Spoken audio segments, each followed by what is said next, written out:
In another authentic hadith, the Prophet ﷺ told us that the Dajjal will come for 40 days. The first day of which is like 1 year, and the second is like 1 month, and the third is like 1 week, and the rest will be like normal days of the year. And this fits in perfectly with other narrations that show that the Mahdi shall rule for 7 years. Let us now calculate the time frame of the Dajjal. Dajjal will stay for 1 year, plus 30 days, which is 1 month, plus 7 days, which is 1 week, plus 37 days, which is the remaining of the 40 days that the Prophet ﷺ said. That is 1 year and 74 days exactly, or 1 year and 2 months and 2 weeks. And this is just a small fraction of the 7 years that the Mahdi shall rule. So in the last portion of this time, or Allahu A'lam exactly when, we cannot say for certain exactly when, but sometime within the portion of these 7 years, for 1 year and 2 months and 2 weeks, the Dajjal will come and he shall wreak his havoc and terror in all of the world. In another hadith in Sahih Muslim, Jabir ibn Abdullah reports that the Prophet ﷺ said, "There shall always be a group from my ummah that shall fight upon the truth," meaning they shall always be defending the truth. ظاهرين, they shall always be apparent and clear until the day of judgment, until Isa ibn Maryam comes down. And their Amir will say to him, so notice this is another reference to the Mahdi. Their Amir. Who is the Amir of the Muslims when Isa comes down? The Mahdi. And this hadith is in Muslim as well. Yet another reference to the Mahdi in the authentic books of Bukhari and Muslim. Their Amir will say to him, "Come, lead us in prayer." Isa will respond, "No. You are leaders over one another. بَعْضَكُمْ عَلَى بَعْضٍ أُمَرَاء." Showing the respect of Allah to this ummah. This is exactly what the Prophet ﷺ said. Showing the respect that Allah has given to this ummah. So Isa ibn Maryam will come down and he will not be the imam of this prayer. In another hadith, the Mahdi will say to Isa ibn Maryam, "Come lead us in prayer." Isa ibn Maryam will say, "No, it has been called for you and you should lead it." So Isa ibn Maryam will pray behind the Mahdi. Isa ibn Maryam will pray behind the Mahdi, and this is something which is clearly reported in Bukhari and Muslim, even though the Mahdi is not mentioned by name. However, there is no question that these ahadith apply to him, and that is why this is the opinion of all of the commentators of hadith, such as Ibn Hajar, Ibn Kathir, As-Suyuti, Muhammad Anwar Shah al-Kashmiri, Siddiq Hassan Khan, and all the scholars who ever commented on these hadith. They all mention that the reference here is to the Mahdi. And in fact, in one version of this hadith, the same hadith of Jabir reported in Sahih Muslim, in another version reported in the Musnad of al-Harith, which is another book of hadith, there is the additional phrase, فَيَقُولُ أَمِيرُهُمُ الْمَهْدِي. Their leader, the Mahdi, will say. And this is an authentic hadith, and it is the exact same hadith, except that it is not reported in Sahih Muslim. Realize that one of the jobs of the muhaddith, of the scholar of hadith, is to compile all of the various narrations of a hadith to see what different wordings exist. And so one of the benefits of compiling all of the hadith, perhaps you find a certain wording in one version of the hadith which is not mentioned in another, and therefore when we compile the narrations of this same hadith, in Sahih Muslim, the wording is, their Amir will say. In another authentic hadith, with the same hadith, another version of it, in the Musnad of al-Harith, it says, their Amir, the Mahdi, will say. Now here, a person will ask a question. How is it possible that Isa ibn Maryam will be led in prayer by the Mahdi, even though Isa is a Nabi and a Rasul, and the Mahdi is merely a follower of the Prophet? I mean, if you like, an average Muslim, in the sense that he is not a prophet or a Rasul, he's not even a Sahabi. He is just a follower of the Ummah, a member of the Ummah of the Prophet ﷺ. There is no doubt that Isa is more noble and blessed than the Mahdi, and he is the one who will come and kill Dajjal. So how can he then pray behind the Mahdi? The answer to this, first and foremost, the wisdom is given by the Prophet ﷺ himself. This is an honor that Allah is blessing us with, the best and greatest Ummah, for we have the greatest Prophet and the most blessed book and the most perfect Sharia.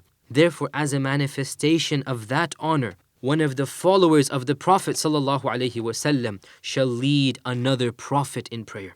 Likewise, secondly, Ibn Hajar, Ibn al-Jawzi, and others, they mention another wisdom, and that is that Isa ﷺ will allow the Mahdi to lead him in order to prove that he is now coming not as a prophet, but rather as a follower of a prophet. Therefore, he is allowing himself to be led by a leader of the Muslims to imply and to clearly state that his second coming is as a follower to the Prophet ﷺ and not as an independent prophet. And so when he prays behind the Mahdi, this would remove doubts about this fact. Likewise, the third point you can say, it is completely permissible for a person to be led in prayer by someone who is better than him. In fact, even our beloved Prophet ﷺ was led in prayer by other people.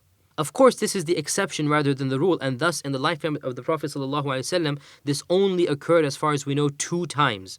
Only twice was the Prophet ﷺ led in prayer by Sahabi. And in each of these times, the Sahaba started the prayer while the Prophet ﷺ was not there. Once Abdurrahman ibn Auf started the prayer, the Prophet ﷺ had not returned from an expedition he was on. And when he came back, Abdurrahman ibn Auf had already finished 1 rak'ah. So the Prophet ﷺ joined the Muslims at the back of the lines and he completed the 2nd rak'ah. When the Prophet ﷺ finished praying and the Muslims saw that the Prophet ﷺ was praying, they became worried and scared because they had led him in the prayer. Abdurrahman had led him in the prayer. When he finished praying, he said, "You have acted correctly, you have done good," because they prayed on time. And also before he passed away, the Prophet ﷺ prayed behind Abu Bakr as-Siddiq. So there's no problem where somebody prays behind someone who is better than him. And a fourth point, quite a few scholars, and this is an interesting point, they have claimed that Isa ibn Maryam shall indeed allow the Mahdi to lead him in this particular prayer, the Fajr of the morning that he descends. But after this, they claim, he shall lead the Muslims, including the Mahdi, in other prayers. And there are some narrations that hint at this. For example, in another version of this hadith, quoted in Sahih Muslim as well, the Prophet ﷺ said, "How will you be when the son of Mary comes down?" And instead of saying فَإِمَامُكُم مِّنْكُم, in this narration it says فَأَمَّكُم, and he shall lead you. So there are 2 versions of the hadith. The first version says فَإِمَامُكُم مِّنْكُم, your imam shall be amongst you. And the second one says, فَأَمَّكُمْ, he shall be your imam.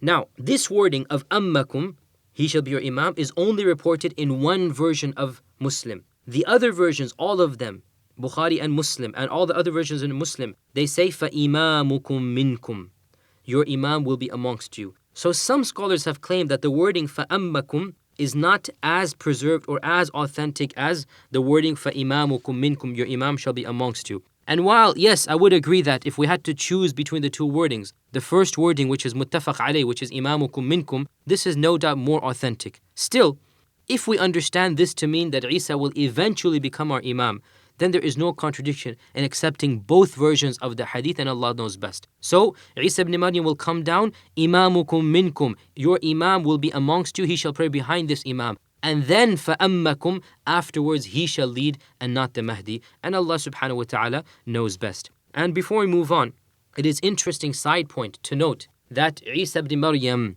is both a prophet and a companion, a Rasul and a Sahabi at the same time.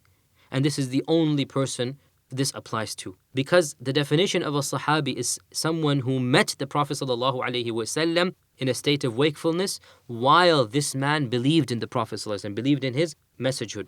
And this condition applies to Isa ibn Maryam. When did he meet the Prophet ﷺ? During the journey of al-Isra wal-Mi'raj. And we know that Isa ibn Maryam is still alive. The other prophets that met the Prophet ﷺ, they met him with their souls. As for Isa ibn Maryam, he met him with his body and soul, and therefore he shall be the last of the companions of the Prophet ﷺ to die during the last days left of this earth, preceding the blowing of the trumpet by a short period of time. This ummah of the Prophet ﷺ started with the best of the companions, Abu Bakr, Umar, Uthman, Ali radiallahu ta'ala anhum, and others, and it shall be concluded with the best of the companions ever, Isa ibn Maryam, the Prophet and the Rasul, and the kalimatullahi alqaha ila Maryam. This is one of the blessings that Allah subhanahu wa ta'ala has given to this ummah.